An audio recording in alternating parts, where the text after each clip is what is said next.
नमस्कार दोस्तों, मैं हूँ डॉक्टर सविता उपाध्याय।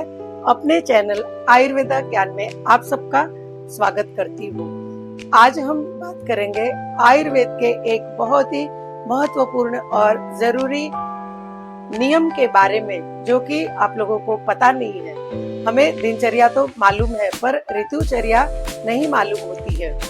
आयुर्वेद कहता है कि अगर हम मौसम के अनुसार अपनी दिनचर्या रखते हैं और अपने आहार विहार का इस्तेमाल करते हैं तो हम बीमारियों से बचे रह सकते हैं और लंबा, स्वस्थ और निरोगी जीवन जी सकते हैं। आयुर्वेद में हमें दिनचर्या और ऋतुचर्या के बारे में विस्तार से बताया गया है। तो चलिए देखते हैं वसंत ऋतु के बारे में। वसंत ऋतु यानी स्प्रिंग सीजन, मार्च से मई तक का समय वसंत ऋतु होता है। इस समय शरीर में कफ दोष बढ़ जाता है, तो शरीर में थकान, सुस्ती, आलस, एलर्जी और सर्दी जुकाम की प्रॉब्लम्स बढ़ जाती हैं। तो इस ऋतु में हमें क्या करना चाहिए और क्या नहीं करना चाहिए। इस ऋतु में हल्का और सुपाच्य भोजन करें, ज्यादा तैलीय गरिष्ठ भोजन ना करें, गर्म पानी पिए और व्यायाम करें। शहद, अदरक, तुलसी, नींबू, हल्दी और नीम का सेवन इस मौसम में फायदेमंद रहता है। तैलीय चीजें, भारी चीजें और जंक फूड, मीठी चीजें कम खाएं। ये देखते हैं वसंत ऋतु के बारे में। वसंत ऋतु यानी स्प्रिंग सीजन, मार्च से मई तक का समय वसंत ऋतु होता है। इस समय शरीर में कफ दोष बढ़ जाता है, तो शरीर में थकान, सुस्ती, आलस, एलर्जी और सर्दी जुकाम की प्रॉब्लम्स बढ़ जाती हैं। तो इस ऋतु में हमें क्या करना चाहिए और क्या नहीं करना चाहिए। इस ऋतु में हल्का और सुपाच्य भोजन करें, ज्यादा तैलीय गरिष्ठ भोजन ना करें, गर्म पानी पिए और व्यायाम करें। शहद, अदरक, तुलसी, नींबू, हल्दी और नीम का सेवन इस मौसम में फायदेमंद रहता है।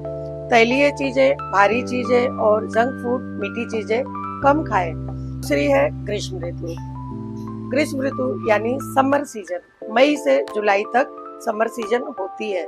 इस समय पित्त दोष बढ़ जाता है, शरीर में गर्मी बढ़ जाती है, मौसम में भी गर्मी होती है, तो शरीर में लू लगना, डिहाइड्रेशन, पेट की तकलीफें, जलन, चिड़चिड़ापन और थकान होती है। ऐसे मौसम में हमें ठंडी चीजें खानी चाहिए। ठंडे और मीठे फलों का सेवन करें, जैसे तरबूजा, खरबूजा, आम, बेल, शहतूत और मीठे फलों का सेवन करें। आम का पन्ना पीना बहुत फायदेमंद होता है। नींबू पानी, संतरे, मौसम्बी का जूस पिए। हल्के सूती कपड़े पहने, धूप से बचें। बहुत तीखा और मसालेदार भोजन ना करें, ये गर्मी पैदा करेगा। छाछ, दही, लस्सी, नींबू का पानी पी सकते हैं। वर्षा ऋतु, रेनी सीजन, जुलाई से सितंबर तक वर्षा ऋतु यानी रेनी सीजन होती है। इस समय वात और पित्त दोष असंतुलित हो जाते हैं, पाचन शक्ति मंद पड़ जाती है और इन्फेक्शन होने के खतरे बढ़ जाते हैं। मौसम में नमी और ह्यूमिडिटी बढ़ जाती है। ऐसे मौसम में उबला हुआ गुनगुना पानी पिए, साफ पानी पिए। ठंडी चीजें, दही, लस्सी, छाछ ना खाएं, पत्तेदार सब्जियां ना खाएं, जमीन के अंदर पैदा होने वाली चीजें ना खाएं। हींग, जीरा, अजवाइन जैसी पाचन शक्ति बढ़ाने वाली चीजें खाएं। हल्का फुल्का व्यायाम करें और हल्का खाना खाएं। गीले कपड़ों से बचें। बाहर से आने पर पैरों को धोकर पोंछ के सुखा लें। अब है शरद ऋतु, ऑटम सीजन, सितंबर से नवंबर तक शरद ऋतु होती है। इस समय शरीर में पित्त दोष बढ़ जाता है और शरीर में एसिडिटी, खट्टी डकारे, एलर्जी, स्किन एलर्जी और आंखों की समस्या हो सकती है। ऐसे समय में क्या करें हम?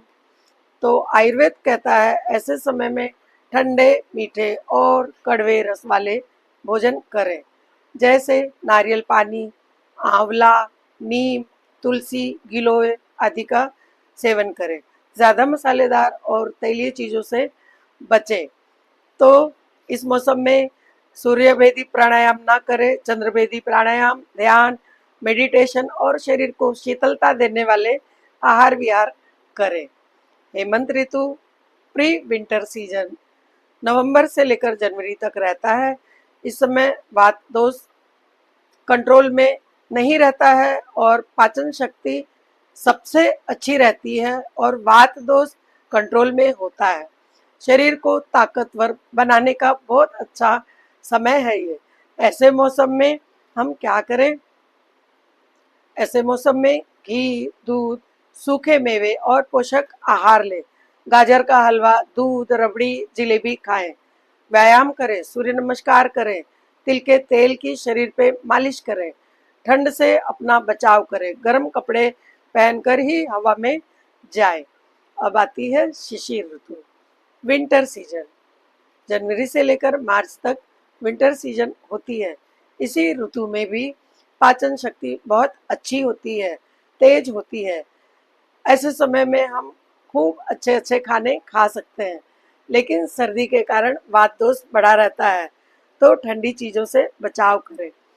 इस मौसम में गर्म और तैलीय भोजन अच्छी तरह से आप कर सकते हैं।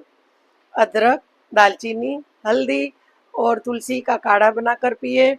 शरीर को पोषण देने वाली चीज़ें, गाजर का हलवा, गोंद के लड्डू, तिल के लड्डू खाएं। तिल के तेल से या सरसों के तेल से मालिश करें, गुनगुना पानी पिए। धूप में रह सकते हैं आप और अच्छी एक्सरसाइज और अच्छी दिनचर्या करें। तो दोस्तों, यही है आयुर्वेद के अनुसार ऋतुचर्या, यानी 6 ऋतुओं में मौसम के हिसाब से हमें अपना डेली रूटीन प्लान करना चाहिए। मौसम के हिसाब से अपनी डाइट लेनी चाहिए। अगर हम इन नियमों को पालन करते हैं तो हम रोगों से बच सकते हैं और हमेशा स्वस्थ और लंबी आयु जी सकते हैं।